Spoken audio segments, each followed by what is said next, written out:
The study of cosmology involves understanding the formation of the universe.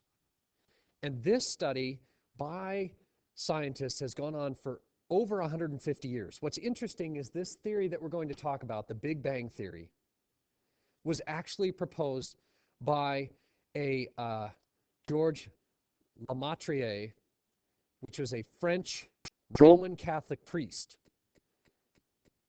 And this idea has been studied now for decades. And as far as scientific evidence goes, it is the most valuable theory in understanding the formation of the universe. When something becomes a theory, that means that scientists have studied it so long, tested it so long, that they can use it to make predictions about other things in science. So this is a valuable tool and valuable information for scientists in understanding how the universe formed and where it's going to go from here. Now, this name Big Bang is a misnomer. It makes you think of an explosion, which is not what happened. So let's talk about the Big Bang Theory and how that works. About 13, 14 billion years ago, everything, again, we're talking about the universe here, so all the energy, all the light, and all of the matter was condensed together in a very dense space. So close and so small. Some astronomers think it was about the size of a grapefruit, which is crazy to think about. And some think that was too big. They think it was more like the size of an atomic nucleus. All of the energy, all of the light, all of the matter. So condensed together, we didn't even have light. We really didn't even have energy because it was so densely packed. And then, about 13 billion years ago, there was a huge expansion. Everything started to move apart. And it moved apart about 50 times further apart than it originally was, which really, if it was the size of an atomic nucleus, is not that far.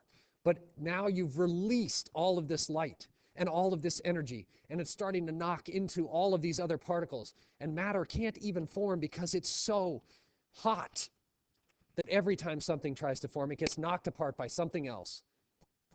And so over time, it cools down. And as it cools down, matter starts to form. And it clumps together into galaxies, these huge collections of matter. Now, the easiest, the simplest type of matter to form would be hydrogen and helium, the two simplest elements, which also happen to be the two elements that make up stars. And so the next thing that's going to form out of these giant clumps of matter are giant stars, some of the biggest that have ever existed in the universe. And then they begin to live and die relatively quickly for stars. And when a star dies, it produces other elements. And those elements then enrich the universe with more and more types of elements. And these elements begin to clump together in their own groups. And they condense together. And they form solar systems. And we've already talked about this process, about how this swirling nebula can spin and clump together and form gaseous planets and rocky planets and a star at the center and everything orbiting that. And if we have planets and we have material like that forming around stars, if they happen to be the right distance away and the right temperature, the potential for life follows. This is essentially what the Big Bang Theory says, how we got to where we are from a fraction of a second after that Big Bang to today. What's interesting about the Big Bang, because there was no light prior to it, astronomers actually have no idea what was before that or what exactly caused the Big Bang.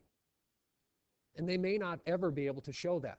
But that's why they've built these large particle accelerators so that they can simulate on a microscopic scale some of the temperatures and some of the pressures and some of the situations that occurred during the formation of the universe so that they can better understand about that.